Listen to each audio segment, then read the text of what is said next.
Sexual reproduction in flowering plants. നമ്മൾ കഴിഞ്ഞ പ്രാവശ്യം എടുത്തു തുടങ്ങി. അതിനകത്ത് നമ്മൾ പോളൻ വരെ എടുത്തു നിർത്തിയിരിക്കുകയാണ്. ഇനി നമ്മൾ അടുത്തത് പോളൻ നമ്മൾ പറഞ്ഞു മൈക്രോസ്പൊറാഞ്ചിയം ആൻഡ് പോളൻ അല്ലെങ്കിൽ മെയിൽ ഗാമറ്റോജനസിസ്. അതിൻ്റെ ഭാഗമായിട്ടാണ് നമ്മൾ പോളൻ്റെ ഫോർമേഷൻ പഠിച്ചത്. അല്ലെങ്കിൽ പോളൻ്റെ മറ്റൊരു പേരാണ് മൈക്രോസ്പോർ. അപ്പോൾ അതിൻ്റെ ഫോർമേഷനെ മൈക്രോസ്പോറോജനസിസ് എന്ന് പറയും. അപ്പോൾ അങ്ങനെ നമ്മൾ ആന്തറാണ്. ആന്തറിനകത്ത് പോളൻ സാക്ക് അല്ലെങ്കിൽ മൈക്രോസ്പൊറാഞ്ചിയം ഉണ്ട്. അതിനകത്ത് പോളൻ ഗ്രെയിൻസ് ഉണ്ടായി.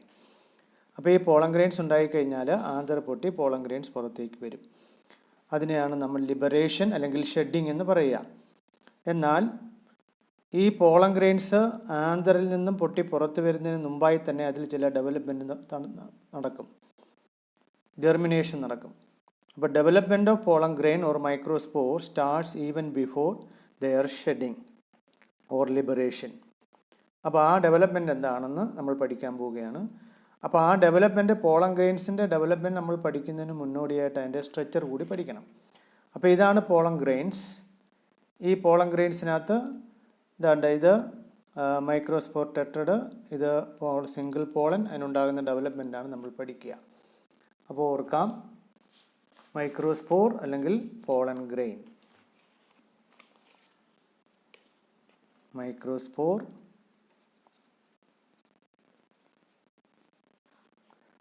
അല്ലെങ്കിൽ പോളൻ എന്നും പറയാം, അല്ലെങ്കിൽ പോളൻ ഗ്രെയിൻ എന്നും പറയാം.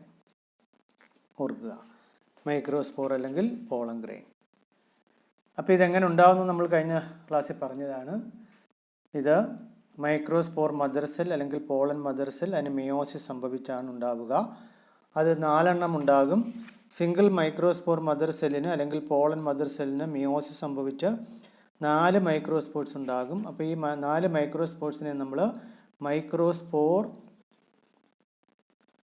ടെട്രഡ് എന്നാണ് പറയുക. TRAD, tetrad, microspore tetrad, TETRAD. അപ്പോൾ ടെട്രഡ് എന്ന് പറയുമ്പോൾ 4 എണ്ണമാണ്. 1, 2, 3, 4. ഇത് ടെട്രഡ് ഓഫ് മൈക്രോസ്പോർട്സ് ആണ്, ഓർക്കണം. അപ്പോൾ ഇനി ഒരു മൈക്രോസ്പോറിൻ്റെ ഘടന എന്താണ്, അല്ലെങ്കിൽ പോളൻ ഗ്രെയിൻ്റെ ഘടന എന്താണ്? അതിൻ്റെ ഇമ്പോർട്ടൻറ്റ് പോയിന്റ്സ് എന്ന് പറഞ്ഞാൽ, മൈക്രോസ്പോർ എന്തിനെ റെപ്രസെൻ്റ് ചെയ്യുന്നു?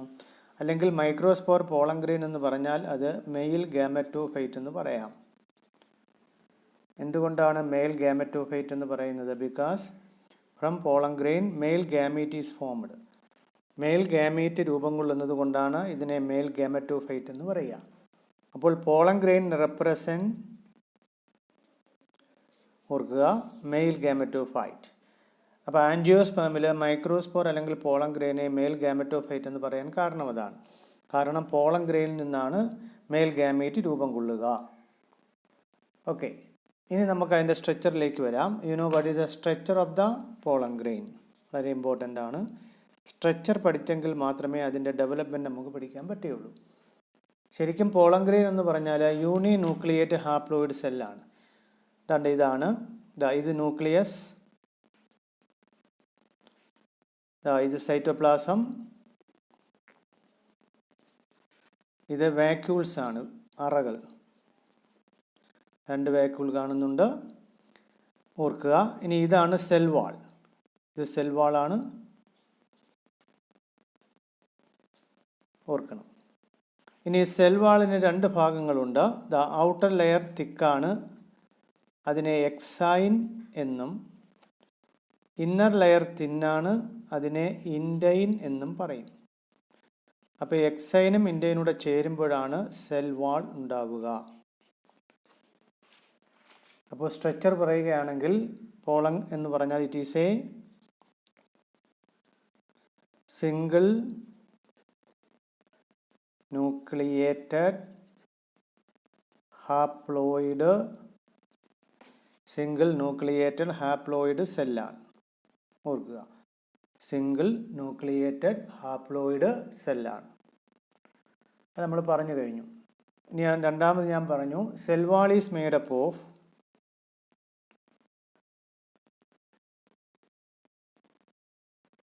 ടു ലെയേഴ്സ് ആണ്, 2 പാളികൾ.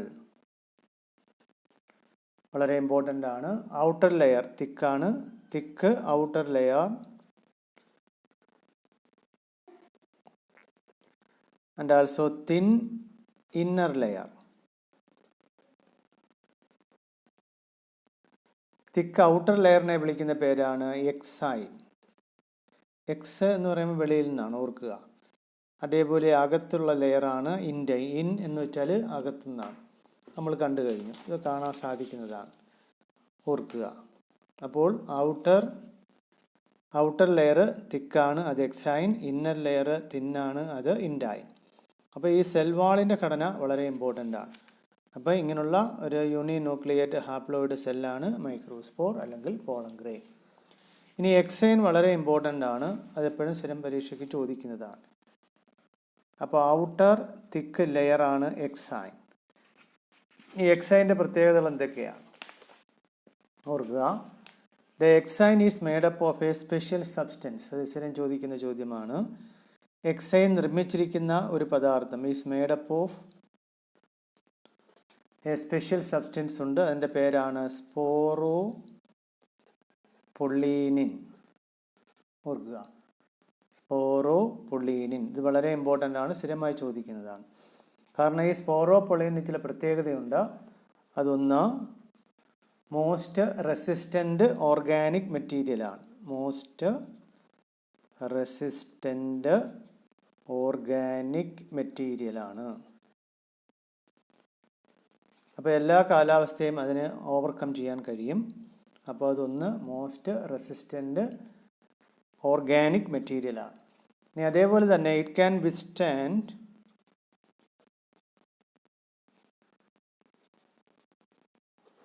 High temperature and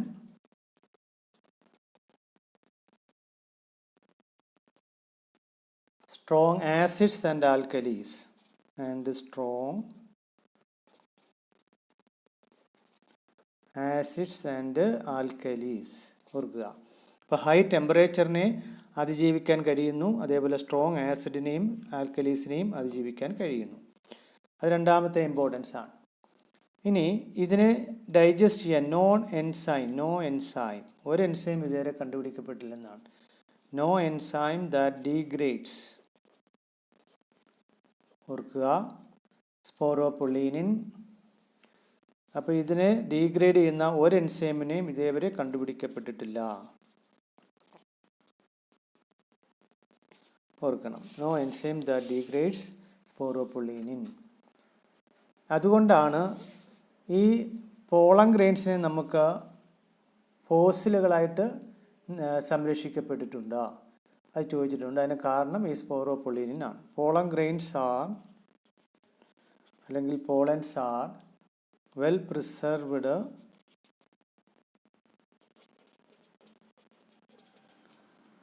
as fossils. ഫോസിലുകൾ നമ്മൾ എവല്യൂഷനൊക്കെ പഠിക്കുന്നുണ്ട്. പുരാതന ജീവജീവികളുടെ ജൈവാവശിഷ്ടങ്ങളെയാണ്, അല്ലെങ്കിൽ ഭൂമിയിൽ നിലനിൽക്കുന്ന ജൈവാവശിഷ്ടങ്ങളെയാണ് നമ്മൾ ഫോസിൽസ് എന്ന് പറയുക. അപ്പം പോളൻസ് ഫോസിലായി നിലനിൽക്കാൻ കാരണമെന്ന് പറഞ്ഞാൽ അത് നശിക്കാതെ നിലനിൽക്കും. അതാണ് ഫോസിലിൻ്റെ പ്രത്യേകത. Because of the presence of സ്പോറോപൊളീനിനാണ്. അപ്പോൾ ഇതെല്ലാം സ്പോറോപൊളീനിൻ്റെ പ്രത്യേകതയാണ്, ഓർക്കുക. അപ്പോൾ സ്പോറോപൊളീനിൻ്റെ ഇമ്പോർട്ടൻസ് എന്തെന്ന് വെച്ചാൽ അത് മോസ്റ്റ് റെസിസ്റ്റൻ്റ് ഓർഗാനിക് മെറ്റീരിയലാണ്. It can withstand high temperature and strong acids and alkalis. No enzyme that degrades sporopollenin.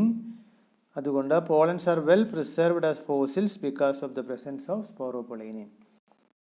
അപ്പോൾ ഇതെല്ലാം എക്സൈൻ ആണ്, അത് വളരെ ഇമ്പോർട്ടൻ്റ് ആണ്. അപ്പം നമ്മൾ പറഞ്ഞു, ഓർക്കുക, എക്സൈൻ തിക്കാണ്, അതൊക്കെയാണ്. പക്ഷേ നമ്മൾ നോക്കുകയാണെങ്കിൽ ഈ എക്സൈൻ ആണെങ്കിൽ തന്നെ ചില ഏരിയാസിൽ, ഓർക്കുക, ചില ഏരിയാസിൽ അൺതിക്കൻഡ് ഏരിയാസ് ഉണ്ട്, അല്ലെങ്കിൽ ചില ഏരിയാസിൽ ഈ എക്സൈൻ ഉണ്ടാവില്ല. ഓർക്കണം, ചില ഏരിയയിൽ എക്സൈൻ ഉണ്ടാവില്ല. അപ്പോൾ അതൊരു ഓപ്പണിംഗ് ആയി കാണപ്പെടും. അപ്പോൾ ആ ഓപ്പണിങ്ങിനെ വിളിക്കുന്ന പേരാണ്, ഓർക്കണം, ജേം പോർ. ഓർക്കുക. അപ്പോൾ ആ ജേം പോറിൻ്റെ ഇമ്പോർട്ടൻസ് എന്താണെന്നൊക്കെ നമ്മൾ പഠിക്കും. അപ്പോൾ ഈ മൈക്രോസ്പോർ ഡെവലപ്പ് ചെയ്യുമ്പോൾ അതിനകത്തുള്ള ലെയർ ഇൻഡൈൻ, ഈ ജേം പോറിലൂടെ ഒരു ട്യൂബായിട്ട് പുറത്തേക്ക് വരും. അതൊക്കെ നമ്മളിനി പഠിക്കുന്നുണ്ട്, ഓർക്കുക. അതാണ്ട് ഈ ഇൻഡൈൻ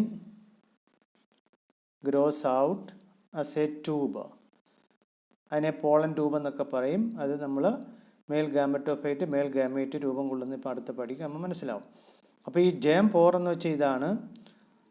എക്സൈനിൽ തന്നെ അൺതിക്കൻഡ് ഏരിയ ഉണ്ട്, അവിടെ സ്പോറോപൊളീനിൻ ഉണ്ടാവില്ല. അപ്പോൾ അതൊരു ഓപ്പണിംഗ് അല്ലെങ്കിൽ അപ്പോർച്ചറായി കാണപ്പെടും, അതിനെ ജേം പോർ എന്ന് പറയും. ആ ജേം പോറിലൂടെയാണ് പോളൻ ജെർമിനേഷൻ നടക്കുമ്പോൾ ഇൻഡൈൻ, അകമയുള്ള ഇൻഡൈൻ ഒരു ട്യൂബായിട്ട് പുറത്തേക്ക് വരും. അപ്പോൾ അടുത്ത പോയിന്റ് അതാണ്, വളരെ ഇമ്പോർട്ടൻ്റ് ആണ്. Exine has a prominent aperture അല്ലെങ്കിൽ opening. Exine has prominent apertures. Apertures means സുഷിരങ്ങൾ എന്നാണ്. അപ്പർച്ചേഴ്സ് കാൾഡ്, എൻ്റെ പേരാണ് ജേം പോർസ്. ഓർക്കുക, ആ ജേം പോർസിൽ സ്പോറോപൊളീനിൻ ആബ്സെൻ്റ് ആയിരിക്കും. വെയർ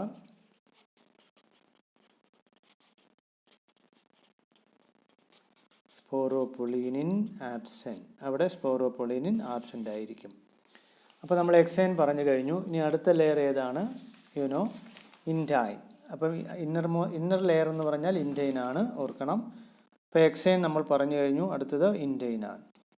പക്ഷേ ഇൻഡൈൻ നമ്മൾ പറഞ്ഞു, ഇൻഡൈൻ തിൻ ലെയർ ആണ്. And also made up of normal cell wall material like cellulose and pectin. Normal cell wall materials ആണ്, അത് ഇൻഡൈനിൽ കാണപ്പെടുന്നുണ്ട്, ഓർക്കുക. അപ്പോൾ intine is thin and is made up of cellulose and pectin. ഇനി നമ്മൾ പറഞ്ഞു ഇതിൻ്റെ സെൽ വാളാണ് ഇപ്പോൾ പറഞ്ഞത്, എക്സൈനും ഇൻഡൈനും. ഇതിനുള്ളിലായിട്ട് എന്താ നമ്മൾ കണ്ടത്? സൈറ്റോപ്ലാസമാണ്. ഇനി സൈറ്റോപ്ലാസിനെ സറൗണ്ട് ചെയ്തുകൊണ്ട്, ഇതിനുള്ളിലായിട്ട് ശരിക്കുക, സൈറ്റോപ്ലാസത്തിനെ സറൗണ്ട് ചെയ്തുകൊണ്ട് ഇതിനുള്ളിലായിട്ട് ഒരു മെമ്പറൈൻ ഉണ്ട്. അതിനെ വിളിക്കുന്ന പേരാണ് സെൽ മെമ്പറൈൻ അല്ലെങ്കിൽ പ്ലാസ്മ മെമ്പറൈൻ. അപ്പോൾ cytoplasm is covered by plasma membrane. ഇതിനുള്ളിലായിട്ട് പ്ലാസ്മ മെമ്പറൈൻ ഉണ്ട് അല്ലെങ്കിൽ സെൽ മെമ്പറൈൻ ഉണ്ട്.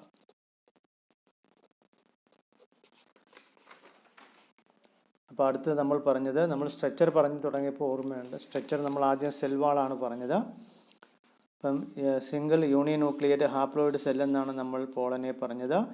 അതിലൊന്നിൽ നമ്മൾ സെൽ വാൾ പറഞ്ഞു, അതിലാണ് നമ്മൾ എക്സൈനും ഇൻഡൈനും പറഞ്ഞത്. ഇനി രണ്ട് നമുക്കതിൻ്റെ സൈറ്റോപ്ലാസം പറയാം. സൈറ്റോപ്ലാസം ലിവിങ് കണ്ടൻ്റാണ്, അതിനകത്ത് ന്യൂക്ലിയസ് ഉണ്ടാകും. അപ്പോൾ സൈറ്റോപ്ലാസം ഈസ് കവേർഡ് ബൈ, നമ്മൾ പറഞ്ഞു, പ്ലാസ്മ മെമ്പറൈൻ അല്ലെങ്കിൽ is surrounded by plasma membrane.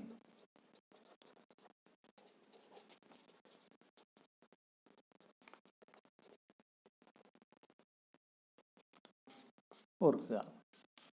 അപ്പോൾ നമ്മൾ പോളൻ്റെ ഘടന പറഞ്ഞു കഴിഞ്ഞു. യൂണിന്യൂക്ലിയർ, ഇത് സ്ട്രക്ചറാണ്, 4 എണ്ണം ഉണ്ട്. അതിൽ ഒരെണ്ണം നമ്മൾ അതിൻ്റെ ഡീറ്റെയിൽ സ്ട്രക്ചർ പഠിച്ചു. ഇനി നമ്മൾ ഇതിൻ്റെ ഡെവലപ്മെൻറ്റാണ് പഠിക്കുക. അപ്പം ഞാൻ പറഞ്ഞു, ഇപ്പം ആന്തറിനകത്താണ് നമ്മൾ കഴിഞ്ഞ ക്ലാസ്സിൽ കാണുകയുണ്ടായി. ഇപ്പം ആന്തർ ഓർക്കുക, നമ്മൾ കഴിഞ്ഞ ക്ലാസ്സിൽ പറഞ്ഞതാണ്. ഈ പോളൻ ഗ്രെയിൻസ് നമുക്ക് കണ്ണുകൊണ്ട് കാണാൻ കഴിയുന്നതുമാണ്. നമുക്ക് ഇപ്പം ചെമ്പരത്തിയുടെയോ, അതായത് മന്ദാരമാണ്.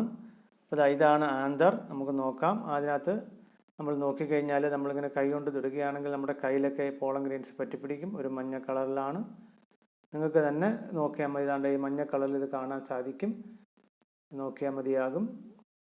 നമ്മളെ കൈ തന്നെ പറ്റും. അല്ലെങ്കിൽ ഒരു ചെമ്പരത്തിയുടെയൊക്കെ എടുക്കുകയാണെങ്കിൽ നമുക്ക് മഞ്ഞ കളറിൽ ഇതിൻ്റെ പോളൻ ഗ്രെയിൻസ് കാണാൻ കഴിയും. ഓർക്കുക. അപ്പോൾ ഇതാണ് ആന്തർ, നമ്മളന്ന് പറഞ്ഞു കഴിഞ്ഞു, ഓർമ്മയുണ്ടാവും. അത് ഓർക്കുക. അപ്പോൾ ഇതാണ് ആന്തർ.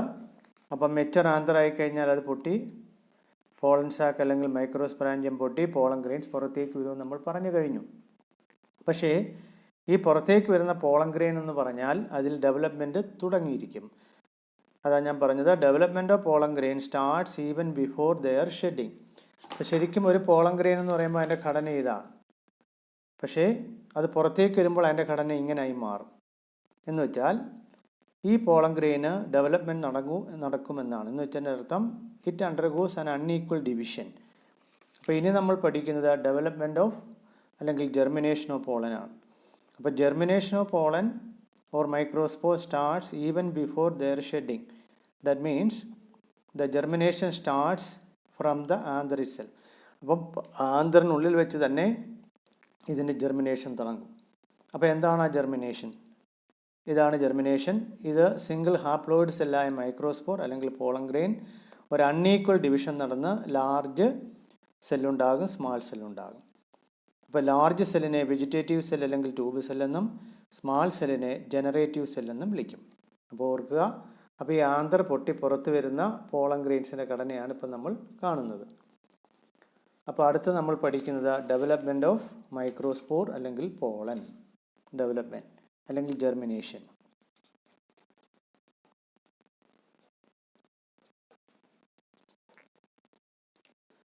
ഡെവലപ്മെൻ്റ് എന്നോ അല്ലെങ്കിൽ നമുക്ക് ജെർമിനേഷൻ എന്നോ പറയാം. അപ്പോൾ എന്താണ് ജെർമിനേഷൻ? ഞാൻ പറഞ്ഞു, the germination of pollen starts even before their shedding. Starts even before is shedding.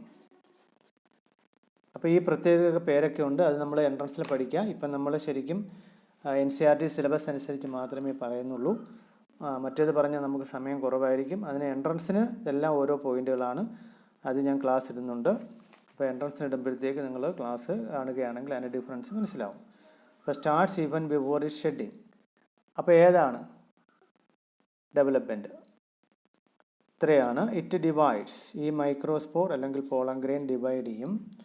Divides into 2 cells, 2 സെല്ലുകളായിട്ട് അല്ലെങ്കിൽ കോശങ്ങളായിട്ട് ഡിവൈഡ് ചെയ്യും.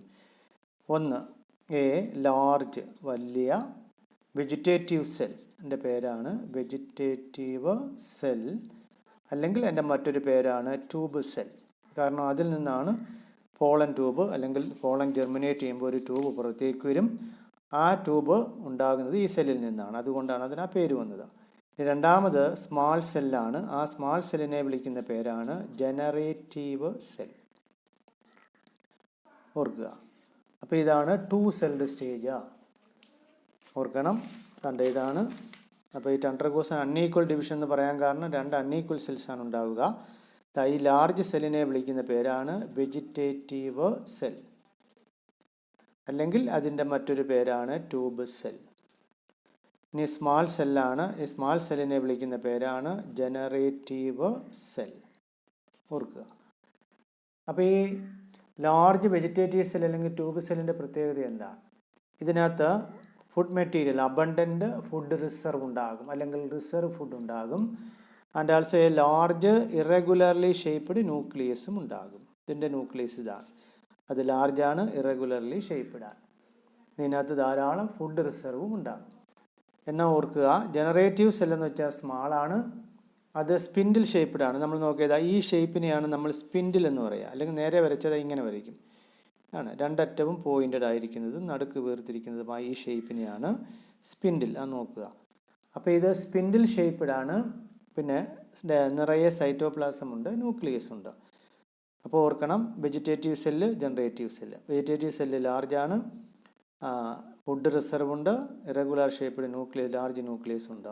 പിന്നെ ജനറേറ്റീവ് സെല്ല് സ്മാളാണ്, സ്പിൻഡിൽ ഷേപ്പ്ഡ് ആണ്, റിച്ച് സൈറ്റോപ്ലാസം ഉണ്ട്, സിംഗിൾ ന്യൂക്ലിയസ് ഉണ്ട്. ഓർക്കുക. അപ്പോൾ 2 സെല്ല് ഏതൊക്കെയാണ്? Large vegetative cell and small generative cell. അപ്പോൾ വെജിറ്റേറ്റീവ് സെല്ലിൻ്റെ പ്രത്യേകത എന്താണ്? Has abundant food reserve, abundant food reserve, food material. അപ്പോൾ റിസർവ് ഫുഡ് കൂടുതലായി കാണപ്പെടും. And a large irregularly shaped nucleus. ഇപ്പോൾ ഇറഗുലർലി ഷേപ്പ്ഡ് ലാർജ് ന്യൂക്ലിയസും ഉണ്ടാകും. ഓക്കെ, അങ്ങനെയാണെങ്കിൽ ജനറേറ്റീവ് സെല്ലിൻ്റെ പ്രത്യേകത എന്താ? നമ്മൾ പറഞ്ഞു. ഇനി വേണമെങ്കിൽ പറയാം, ഈ ജനറേറ്റീവ് സെല്ലെന്ന് പറയുമ്പോൾ ഇതിപ്പോൾ വെജിറ്റേറ്റീവ് സെല്ലാണ് വലുത്. അപ്പോൾ ആ സൈറ്റോപ്ലാസത്തിൽ ഇത് വേണമെങ്കിൽ ഫ്ലോട്ട് ചെയ്ത് കിടക്കും. അപ്പോൾ ഇറ്റ് ഫ്ലോട്ട്സ് ഇൻ ദ സൈറ്റോപ്ലാസത്തിൽ ഈ വെജിറ്റേറ്റീവ് സെല്ലിൻ്റെ സൈറ്റോപ്ലാസിൽ ഇതിങ്ങനെ ഫ്ലോട്ട് ചെയ്ത് കിടക്കുന്നതാണ്. അപ്പോൾ ജനറേറ്റീവ് സെല്ല് സ്മാളാണ് ആൻഡ് ഫ്ലോട്ട്സ് പൊങ്ങിക്കിടക്കുന്നു. എവിടെയാണ്? In the cytoplasm. Float in the cytoplasm. ഇതിൻ്റെ സൈറ്റോപ്ലാസമാണ് സൈറ്റോപ്ലാസം ഓഫ് വെജിറ്റേറ്റീവ് സെൽ. ഓർക്കുക. ഇനി ഇതിൻ്റെ ഷേപ്പ് എന്താണ്? It is spindle. ഞാൻ പറഞ്ഞു രണ്ടറ്റവും കൂർത്തത് നടുക്ക് വീർത്തതുമായ ഷേപ്പാണ് spindle shaped. It is spindle shaped with, അതിനകത്ത് നിറയെ സൈറ്റോപ്ലാസം ഉണ്ട്, അതുകൊണ്ടാണ് ഡെൻസ് സൈറ്റോപ്ലാസം.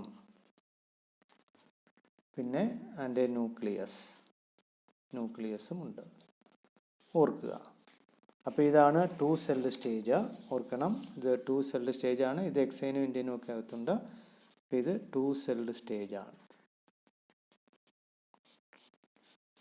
ഓർക്കുക. അപ്പോൾ ഈ 2 സെൽഡ് സ്റ്റേജ് എന്ന് വെച്ചാൽ 60% ഓഫ് ആൻജിയോസ്. നമ്മളിപ്പോൾ ഫ്ലവറിംഗ് പ്ലാന്റ്സ് ആണ് പഠിക്കുന്നത്. ഈ ഫ്ലവറിംഗ് പ്ലാന്റ് 60% ഫ്ലവറിംഗ് പ്ലാന്റിലും ഈ പോളൻ ഗ്രെയിൻസ് പുറത്തേക്ക് വരുന്നുണ്ട്. ഈ ഇങ്ങനെ പുറത്തേക്ക് വരുന്ന പോളൻ ഗ്രെയിൻസ് എന്ന് പറഞ്ഞാൽ ഈ 2 സെൽഡ് സ്റ്റേജ് ആയിരിക്കും. ഇപ്പോൾ 60% ഓഫ് ആൻജിയോസ്പേം, ഒരു 60% ആൻജിയോസ്പേമിലും ഷെഡിങ് സ്റ്റേജ് എന്ന് പറയുന്നത് 2 സെൽഡ് സ്റ്റേജാണ്. 60% of angiosperms. Pollens are shed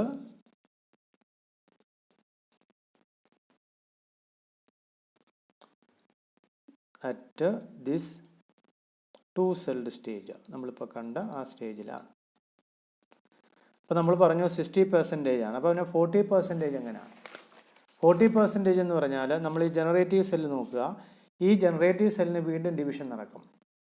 അത് മൈറ്റോട്ടിക് ഡിവിഷനാണ്, ഈക്വൽ ഡിവിഷനാണ്.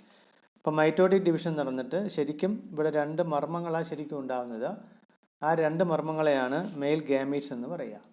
അപ്പോൾ ജനറേറ്റീവ് സെല്ല് മൈറ്റോട്ടിക്കായിട്ട് ഡിവൈഡ് ചെയ്യും. Mitotic division to produce 2 male gametes. 2 male gametes ഉണ്ടാകും. അപ്പോൾ 2+1. അപ്പോൾ 2 മെയിൽ ഗാമീറ്റ് പിന്നെ 1 വെജിറ്റേറ്റീവ് സെൽ. അപ്പോൾ ഇവിടെ എത്രയായി? 3 സെൽഡ് സ്റ്റേജ് എന്ന് പറയാം. ഓർക്കണം, 3 സെൽഡ് സ്റ്റേജ് എന്ന് പറയുമ്പോൾ 1 വെജിറ്റേറ്റീവ് സെല്ല്, 2 മെയിൽ ഗാമീറ്റ്സ്. ഈ മെയിൽ ഗാമീറ്റ്സ് ഉണ്ടാകുന്നത് ജനറേറ്റീവ് സെല്ല് ഡിവൈഡ് ചെയ്താണ്. അപ്പോൾ 60% ആൻജിയോസ്പേമിൽ ഈ 2 സെൽഡ് സ്റ്റേജ് ആണെങ്കിൽ ബാക്കിയുള്ളത് ഏകദേശം 40%-ഓളം ഈ പോളൻ ഗ്രെയിൻസ് പുറത്തേക്ക് വരുന്നത് 3 സെൽഡ് സ്റ്റേജ് ആയിരിക്കും. അപ്പോൾ അതിനകത്ത് വെജിറ്റേറ്റീവ് സെല്ലും ഉണ്ടാകും, 2 മെയിൽ ഗാമീറ്റ്സും ഉണ്ടാകും.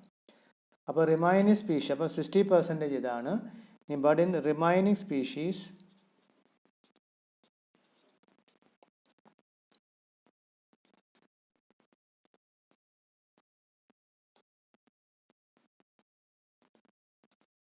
ജനറേറ്റീവ് സെൽ ഡിവൈഡ്സ് മൈറ്റോട്ടിക്കലി ആണ്. അത് ഇക്വേഷണൽ ഡിവിഷനാണ്, കഴിഞ്ഞ കൊല്ലം നിങ്ങൾ പഠിച്ചതാണ്. ഡിവൈഡ്സ് മൈറ്റോട്ടിക്കലി അല്ലെങ്കിൽ mitotic division to form 2 male gametes. 2 male ഗാമീറ്റ്സായി മാറും. ആൻഡ് ദിസ്, അപ്പോൾ ഇത് എത്ര സെൽഡ് സ്റ്റേജ് ആയി മാറി? 3 സെൽഡ് സ്റ്റേജ് ആയി മാറി. And this 3 celled stage is the shedding stage. അപ്പോൾ ആ 3 സെൽഡ് സ്റ്റേജ് എന്തായി മാറുന്നു? ഈ റിമൈനിങ് സ്പീഷീസ് അല്ലെങ്കിൽ 40%-ഓളം അത് ഷെഡിങ് സ്റ്റേജായി മാറുന്നു. ഓക്കെ. അപ്പോൾ നമ്മൾ പോളൻ്റെ ഘടന പറഞ്ഞു, അതിൻ്റെ ഡെവലപ്മെൻറ്റും പറഞ്ഞു. മെയിൽ ഗാമീറ്റ്സ് എങ്ങനെ ഉണ്ടാകുന്നു നമ്മൾ പറഞ്ഞു. ജനറേറ്റീവ് സെല്ല് ഡിവൈഡ് ചെയ്ത് അതിനകത്ത് മെയിൽ ഗാമീറ്റ്സ്. അപ്പോൾ ഇതിനകത്ത് മെയിൽ ഗാമീറ്റ്സ് ഉള്ളത് കൊണ്ടാണ് നമ്മൾ ആദ്യമേ പറഞ്ഞത് ഇതിനെ മെയിൽ ഗാമറ്റോഫൈറ്റ്. ഇപ്പോൾ പോളനെ മെയിൽ ഗാമറ്റോഫൈറ്റ് എന്ന് പറയാൻ കാര്യം ഇതിനകത്ത് മെയിൽ ഗാമീറ്റ് ഉണ്ടാകുന്നത് കൊണ്ടാണ്. അല്ലെങ്കിൽ പോളനെ നമ്മൾ എന്തായിട്ടാണ് റെപ്രസെൻ്റ് ചെയ്യുന്നത്? Male gametophyte. ഗാമറ്റോഫൈറ്റിന് ഗാമറ്റ് ഫൈറ്റ് എന്ന് വെച്ചാൽ പ്ലാന്റ്. ഗാമേറ്റ് ഉണ്ടാകുന്ന സ്റ്റേജ് ആയതുകൊണ്ടാണ് ഇതിനെ ഗാമറ്റോഫൈറ്റ് എന്ന് വിളിക്കുക. ഓക്കെ, ഇനി പോളൻ ഗ്രെയിൻ്റെ ചില ഡ്രാബാക്സ് ഉണ്ട്, ദോഷങ്ങളുണ്ട്. എന്താണ് ദോഷങ്ങൾ? ഇതൊരു അറ്റ്മോസ്ഫിയറിക് പൊള്യൂട്ടൻ്റ് ആണ്. ഡ്രാബാക്സ്, ഇതിൻ്റെ ദോഷം എന്താണ്? ദോഷം ഡ്രാബാക്കാണ്. നിങ്ങൾക്കറിയാം, അറ്റ്മോസ്ഫിയർ എന്ന് പറയുമ്പോൾ അന്തരീക്ഷത്തിൽ ചില മലിനീകാരകങ്ങളുണ്ട്. അതിനെയാണ് നമ്മൾ അറ്റ്മോസ്ഫിയറിക് പൊല്യൂട്ടൻസ് എന്ന് പറയും. അത് നമ്മുടെ ശരീരത്തെ പലതരത്തിൽ ദോഷകരമായി ബാധിക്കും. അപ്പോൾ ഒരു അറ്റ്മോസ്ഫിയറിക് പൊല്യൂട്ടൻ്റായി മാറുന്നുണ്ട് ഏതാ? Pollen grains. എന്ന് വെച്ചാൽ pollen grains of many species, പല സ്പീഷീസിലും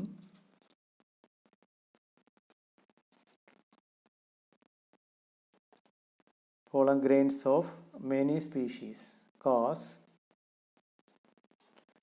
severe allergies. നമ്മൾ പഠിച്ചിട്ടുണ്ട്, അലർജി എന്ന് പറയുമ്പോൾ നമുക്ക് തുമ്മലൊക്കെ വരത്തില്ല. നമ്മുടെ ശരീരത്തിന് ചില പദാർത്ഥങ്ങൾ നമ്മുടെ ശരീരത്തിൽ പ്രതിരോധം കൂടുതലായിട്ട് കാണിക്കും. നമ്മുടെ ശരീരത്തിൽ ചില പദാർത്ഥങ്ങൾ പ്രവേശിക്കുകയാണെങ്കിൽ, അല്ലെങ്കിൽ അതുമായി കമ്മ്യൂണിക്കേഷൻ വരികയാണെങ്കിൽ നമ്മുടെ ശരീരം അതിനെ പ്രതിരോധിക്കും. അതിനെയാണ് നമ്മൾ അലർജി എന്ന് വിളിക്കുക. അപ്പം ഈ ചിലതിൻ്റെ പോളൻ ഗ്രെയിൻസ് നമുക്ക് സിവിയർ അലർജീസ് ഉണ്ടാക്കും. ആ അലർജി എന്തായി മാറും? Leading to chronic respiratory diseases, leading to chronic respiratory, ശ്വസന സംബന്ധമായ, നമ്മൾ കഴിഞ്ഞ കൊല്ലം അതൊക്കെ പഠിച്ചതാണ്. Chronic respiratory diseases like asthma പഠിച്ചിട്ടുള്ളതാണ്. നമുക്ക് ശ്വാസം എടുക്കാനുള്ള ബുദ്ധിമുട്ടാണ്. പിന്നെ ബ്രോങ്കൈറ്റിസ്, ഓർമ്മയുണ്ട്, നമ്മുടെ ശ്വാസനാളം അതിൻ്റെ ഒരു സാധനമാണ് ബ്രോങ്കൈറ്റിസ് എന്ന്. ബ്രോങ്കസ്, ശ്വസനി എന്നൊക്കെ പറയും, ശ്വസനി. അപ്പോൾ അതിന് ഉണ്ടാകുന്ന രോഗമാണ് ബ്രോങ്കൈറ്റിസ്. നമുക്ക് ശ്വാസം എടുക്കാൻ ബുദ്ധിമുട്ട് വരും. അതേപോലെ ആസ്മ. അപ്പോൾ ഇതിനൊക്കെ വഴിതെളിക്കും ചില പ്ലാന്റിൻ്റെ സ്പീഷീസാണ്. അപ്പോൾ അതിന് എക്സാമ്പിൾ പറയണം. എക്സാമ്പിൾ പാർത്തീനിയം അല്ലെങ്കിൽ ക്യാരറ്റ് ഗ്രാസ് എന്ന് പറയും. പാർത്തീനിയം ഓർക്കുക, അല്ലെങ്കിൽ ക്യാരറ്റ് ഗ്രാസ്, പുല്ലുവർഗത്തിലുള്ള ഒരെണ്ണമാണ്. എൻ്റെ പേര് കോമൺ നെയിമാണ് ക്യാരറ്റ് ഗ്രാസ്. ഇനി ഇത് നമ്മളെ ഇന്ത്യയിലേക്ക് വന്നത് നമ്മളെ വീറ്റ് അല്ലെങ്കിൽ ഇമ്പോർട്ടഡ് വീറ്റ്, നമ്മൾ ഇറക്കുമതി ചെയ്ത ഗോതമ്പിൽ ഒരു കണ്ടാമിനൻ്റായി അതിൻ്റെ കൂടൊപ്പം തന്നെ നമ്മുടെ രാജ്യത്ത് വന്നതാണിത്. Parthenium or carrot gas that came into India as a contaminant.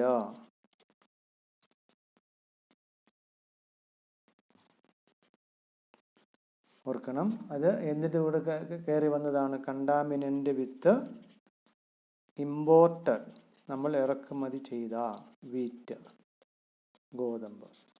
അപ്പം ഗോതമ്പിലൂടെ നമ്മുടെ രാജ്യത്ത് ഗോതമ്പിലൂടെ വന്നതുകൊണ്ടാണ് നമ്മളതിനെ കണ്ടാമിനൻ്റ് എന്ന് പറയുന്നത്.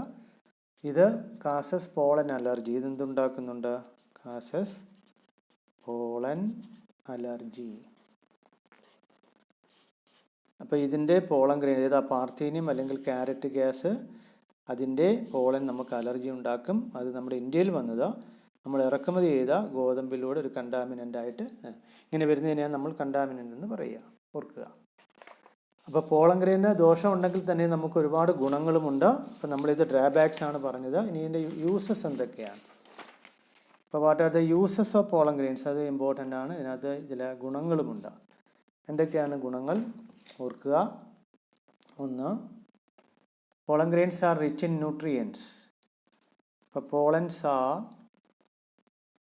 Rich in nutrients. അത് ഇതിനകത്ത് നമ്മൾ നേരത്തെ പറഞ്ഞു ധാരാളം റിസർവ് മെറ്റീരിയൽസ് ഉണ്ട്. അപ്പോൾ ധാരാളം ഫുഡ് മെറ്റീരിയൽസ് ഇതിനകത്ത് അടങ്ങിയിട്ടുണ്ട്. അതുകൊണ്ട് ദിസ് ഈസ് യൂസ്ഡ് ഫോർ, അതുകൊണ്ട് ഇതെന്തിനു വേണ്ടി ഉപയോഗിക്കുന്നു? Used for making pollen tablets. ഗുളികകൾ ഉണ്ടാക്കാനായിട്ട് ഉപയോഗിക്കുന്നുണ്ട്. ആൻഡ് സിറപ്സും ഉണ്ടാക്കുന്നുണ്ട്, ടാബ്ലറ്റ്സും ഉണ്ടാക്കുന്നുണ്ട്. ഓർക്കുക, അത് ഫുഡ് സപ്ലിമെൻ്റ് ആണ്. As food supplement.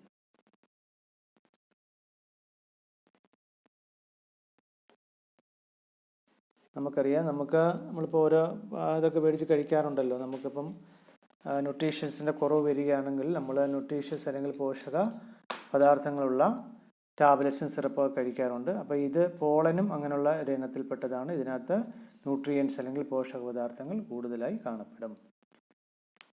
ഇനി an എക്സാമ്പിൾ പറയുകയാണെങ്കിൽ pollen conception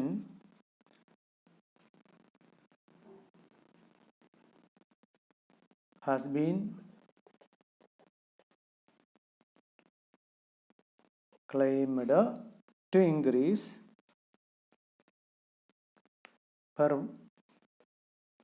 performance of athletes and race horses. ഓർക്കുക, അത്ലറ്റ്സ് നമുക്കറിയാം, അത്ലറ്റ്സുകാർക്കും എന്താണ് റേസ് ഹോഴ്സുകൾക്ക്, റേസിന് വേണ്ടി ഉപയോഗിക്കുന്ന കുതിരകൾ, അപ്പോൾ അവർക്കൊക്കെ പെർഫോമൻസ് അല്ലെങ്കിൽ അവർക്ക് കഴിവ് കൂടാൻ വേണ്ടി ഈ പോളൻ കൊടുക്കുന്നുണ്ട്. അപ്പോൾ പോളൻ കൺസെപ്ഷൻ വെച്ചാൽ പോളൻ്റെ ആഗിരണം അല്ലെങ്കിൽ അതിൻ്റെ ഉപയോഗം ഇവരുടെയൊക്കെ പെർഫോമൻസ് കൂട്ടാൻ വേണ്ടി ഉപയോഗിക്കുന്നുണ്ട്. ഓക്കെ, അതാണ് യൂസസ്. ഇനി നമുക്ക് പോളൻ വയബിലിറ്റി ഉണ്ട്. എന്താണ് പോളൻ്റെ കാര്യപ്രാപ്തി? ഓർക്കുക, what is pollen viability? Pollen viability എന്ന് പറഞ്ഞാൽ അതിൻ്റെ ഫെർട്ടിലിറ്റി എന്ന് പറയാം. അത് എത്ര നാൾ നിലനിൽക്കും? ഇപ്പോൾ പോളൻ അന്തരീക്ഷത്തിലേക്ക് അല്ലെങ്കിൽ ആന്തലിന് പുറത്തേക്ക് വന്നാൽ പിന്നെ പോളിനേഷൻ നടക്കണം. അത് നമ്മളിപ്പോൾ പഠിക്കും. അപ്പോൾ പോളിനേഷൻ നടക്കാൻ വരെ ഇത് ഫെർട്ടൈലായിരിക്കണം അല്ലെങ്കിൽ ലിവിങ് ആയിരിക്കണം, അതിന് കാര്യപ്രാപ്തി ഉണ്ടാവണം. അപ്പോൾ പോളൻ്റെ കാര്യപ്രാപ്തിയെ വിളിക്കുന്ന പേരാണ് പോളൻ വയബിലിറ്റി. എന്ന് വെച്ചാൽ പോളൻ സ്റ്റിഗ്മയിൽ പതിച്ചു കഴിഞ്ഞാൽ അത് ജെർമിനേറ്റ് ചെയ്യണം. അപ്പോൾ പോളൻ സ്റ്റിഗ്മയിൽ അല്ലെങ്കിൽ പരാഗണ സ്ഥലത്ത് പതിച്ച് അത് ജെർമിനേറ്റ് ചെയ്തില്ലെങ്കിൽ അതിന് വയബിലിറ്റി ഇല്ല എന്ന് പറയാം. അപ്പോൾ നമുക്കറിയാം, സാധാരണ ഇതിൽ ഇത് അന്തരീക്ഷത്തിലേക്ക് വന്നാൽ അന്നേരം തന്നെ പോളിനേഷൻ അല്ലെങ്കിൽ പരാഗണം നടക്കണമെന്നില്ല. അപ്പോൾ നമ്മൾ ചില സ്പീഷീസ് എടുക്കുകയാണെങ്കിൽ, ഇപ്പം റൈസ്, വീറ്റ്, ഇപ്പോൾ റൈസ് വീറ്റിലൊക്കെ ആണെങ്കിൽ ദ ലോസ് വയബിലിറ്റി, ഇതിൻ്റെ കാര്യപ്രാപ്തി വിത്തിൻ 30 minutes.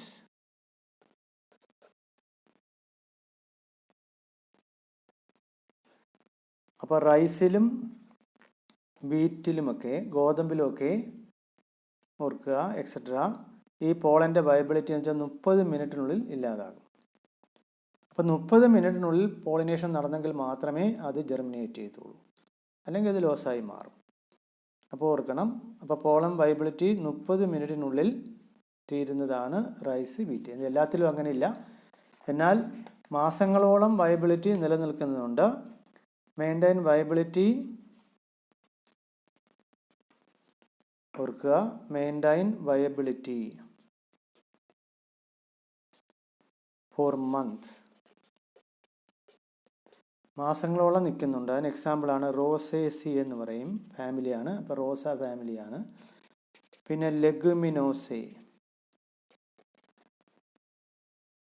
ലെഗുമിനോസെ പറയാം, അല്ലെങ്കിൽ ലെഗുമിനോസേസി എന്നും പറയാം.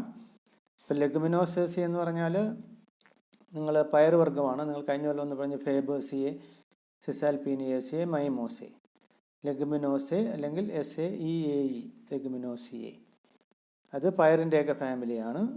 പിന്നെ സൊളനേസിയെ, സൊളാനും ട്യൂബറും ഒക്കെ പഠിച്ചതാണ്. സൊളനേസിയെ പൊട്ടറ്റോ അല്ലെങ്കിൽ മുളക്, അതൊക്കെ ഉൾപ്പെടുന്ന ഫാമിലിയാണ് സൊളനേസി. അപ്പോൾ റോസേസിയെ, ലെഗുമിനോസെ, സൊളനേസി, ഇതിനകത്തൊക്കെ പോളൻ വയബിലിറ്റി മാസങ്ങളോളം നിലനിൽക്കും. അപ്പം അന്തരീക്ഷത്തിൽ വന്നാലും അത് ഈ മാസത്തിനുള്ളിൽ സ്റ്റിഗ്മയിൽ പതിച്ചാലും അത് കിളിച്ചോളും, അതിന് വയബിലിറ്റി ഉണ്ടാകും. ഇനി ഇതേപോലെ നമുക്ക് പോളനെ നമുക്ക് സ്റ്റോർ ചെയ്ത് വെക്കാം. അതിൻ്റെ വയബിലിറ്റി നശിക്കാതെ പോളനെ നമ്മൾ സ്റ്റോർ ചെയ്യും. നമ്മൾ സീഡിനെയൊക്കെ സ്റ്റോർ ചെയ്യുന്നുണ്ട് അതേപോലെ.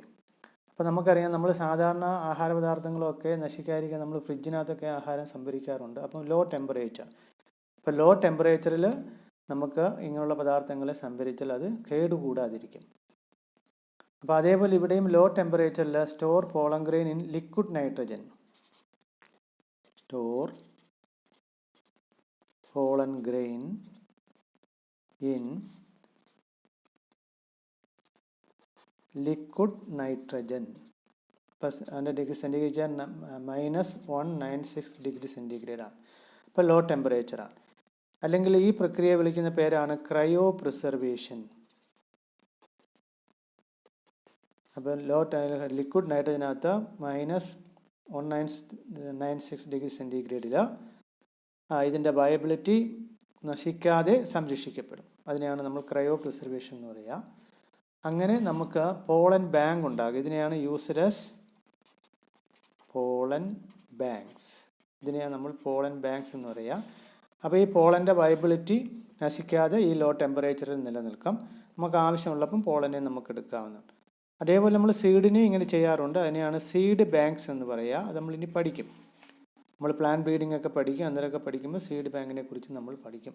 അപ്പോൾ ഇത്തരത്തിൽ ലിക്വിഡ് നൈട്രജനിലെ ലോ ടെമ്പറേച്ചറിലെ മെറ്റീരിയൽസിനെ സംരക്ഷിക്കുന്ന പ്രക്രിയയെ വിളിക്കുന്ന പേരാണ് ക്രയോ പ്രിസർവേഷൻ. അപ്പോൾ ഇതാണ് പോളൻ വയബിലിറ്റി. അപ്പോൾ നമ്മൾ പോളൻ ഗ്രെയിൻസ് പറഞ്ഞു കഴിഞ്ഞു, അതിൻ്റെ ഡെവലപ്മെൻറ്റും പറഞ്ഞു. അപ്പോൾ നമ്മളിപ്പം മെയിൽ ഗാമറ്റോജനസിസ് വരെ പറഞ്ഞു കഴിഞ്ഞു. അപ്പോൾ നമ്മൾ ഈ പാഠത്തിൽ ഓർക്കുക, നമ്മൾ പറഞ്ഞ ഇതാണ് സെക്ഷൽ റീപ്രൊഡക്ഷൻ ഫ്ലവറിംഗ് പ്ലാന്റ് ആണ്. അപ്പം മെയിൽ ഗാമീറ്റിൻ്റെ രൂപീകരണം പറഞ്ഞു. മെയിൽ റീപ്രൊഡക്റ്റീവ് ഓർഗാൻ ആൻഡ്രീഷ്യം അല്ലെങ്കിൽ സ്റ്റേമൻ, പിന്നെ ആന്തർ, അതിനകത്ത് പോളൻ അല്ലെങ്കിൽ മൈക്രോസ്പോർ, അതിൻ്റെ ഘടന, അതിനകത്ത് ഇപ്പം മെയിൽ ഗാമീറ്റ് വരെ ഉണ്ടായി.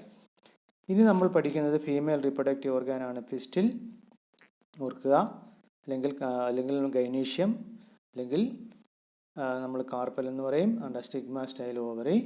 ഇനിയിപ്പോൾ ഇതിൻ്റെ ഡെവലപ്മെൻറ്റും അതേപോലെ ഫോർമേഷൻ ഓഫ് ഫീമെയിൽ ഗാമീറ്റുമാണ് പഠിക്കുക. അത് നമുക്ക് അടുത്ത വീഡിയോയിൽ നമുക്ക് പഠിക്കാവുന്നതാണ്. അപ്പോൾ ഒന്ന് ശ്രദ്ധിക്കുക.